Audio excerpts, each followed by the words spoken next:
Are you that concerned? Well, look, I think when he talks about being the third world, it's our court system. Because in the IEEPA, which he's using for these tariffs, gives him the right to control, to ban, to regulate all sorts of foreign goods and transactions coming into our country. But it doesn't explicitly say the word tariff in there. So the appellate court said, because it doesn't explicitly say, even though he can ban imports coming in, he can regulate, he can control them, the Article 2 power of the president does not apply there. And when these judges continually, over and over with their injunctions, whether it's the Alien Enemies Act, or it's giving money to Harvard, or this or that, what they're basically saying is like, I'm an unelected bureaucrat. Okay, your vote for Donald Trump doesn't matter. His Article 2 power doesn't exist because you're stupid peasants and we don't think you know how to elect your own leaders. So I think he will prevail at the court, because how can you give someone the right to regulate, control, even ban foreign imports and not include tariffs? So I just, you know, that, and when it doesn't explicitly say that in there, you, in my opinion, you default to the Article 2 power of the democratically elected leader of this country, which you can replace every 4 years.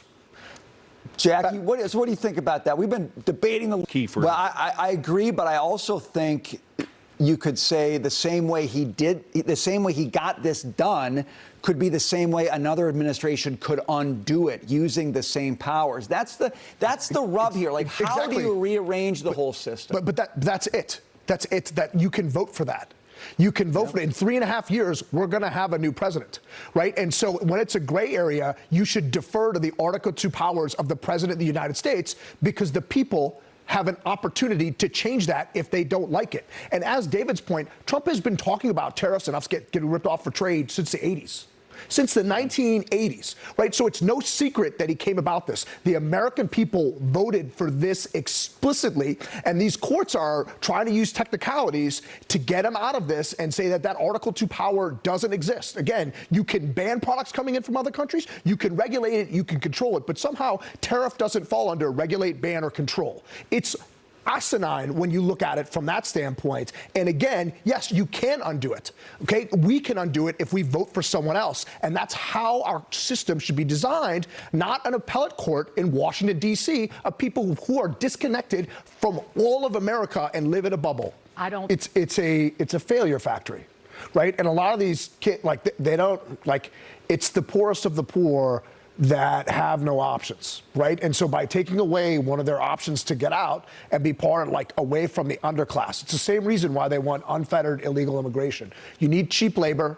Okay, you need an underclass to serve us at the very, very top. The only people who benefit in a communist system are the leaders, are the Zoran Mandamis, right? He needs to centralize and consolidate power in every aspect he gets. And so this is just one disaster after another. And, like, you know, you guys were talking about Cuomo in the last hour. Like, a big part of the reason why Mandami is popular is because of how bad a governor Cuomo was. And they're saying, let's consolidate around Cuomo. Like, why? Like, why do we need to continue doubling down on stupid? And there is no pushback. There's no get out the vote. There's no drive here saying, like, hey, this city's about to get a lot worse. And if you just go back to 2014 when Bloomberg was here, who I'm no fan of, and compare it from then to now, what a disaster it's been. And you can see with what Trump's doing in D.C., it is a choice by the elected leaders, okay? They re-elected Bill de Blasio, which was mind-blowing, right? And now Mandami's going to win. He's got all the Soros money behind him, all the get-out-the-vote operations. Got Chinese money behind him. It's going to get worse here, and it's awful because this is the best city in the world. Well, I always don't agree with me. Look, I hate the fact that I'm doing this. I 110% agree with Kim Kardashian, right? In that kids need unstructured time so they can grow the creativity part of their brain. If you can't get the information that they need in 8 hours that they're there for, what are you doing, right? There's no evidence that suggests giving them homework helps the learning process out of all the studies that have ever been done, right? Okay. And I think once you get to high school and you're dealing with teenagers, that's a very different, and all the skills you're talking about are very, very different. But, like, when you're an 11-year-old and you're in 6th grade, you don't need an hour and a half of homework, right? Like you've been at school for 8 hours. You need unstructured parts of your brain. And I think nowadays versus like when we were little, where you could just go run outside and do stuff and you get home from school and there's some free time. Kids now, it's like, okay, we pick them up and then you got to go to sports. And then after sports, then you got to go to dinner and then you got to get ready for bed. And like it's, and they don't give them the movements. Like there's no hour recess during the day where kids get to get up and run around. And like, that's why they're saying all these little boys have ADHD. No, they don't. They just can't sit still for 8 hours as a 7-year-old boy. Okay. Like, it's just. When she was talking, I was doing this. Do this after school. Who are interest rate sensitive, because the Federal Reserve have not cut interest rates, who are really struggling. The high income is fine, but it's, older, they have income from investments, they're fine. But lower income, interest rate sensitive, young people who have to borrow, struggling. Yeah, well, look, I just would say to the CEO of McDonald's, like, welcome. Like, this has been going on for like 4 years, right? Where we got that 9% inflation print in the middle of 2021.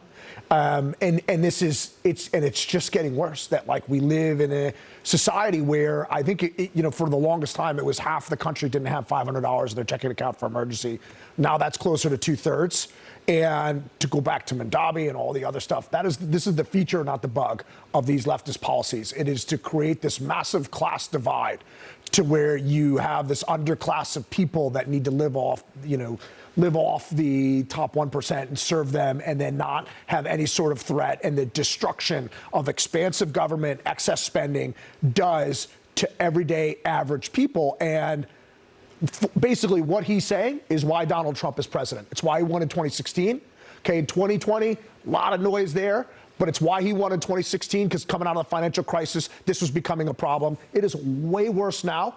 And so, look, as an investor, when you look at the whole thing on a GDP, yes, it's this top 1 to 10% that drive the stock market, that drive the overall economy, but it is very, very top heavy in our society. It is getting that way, and the rate of change is happening faster.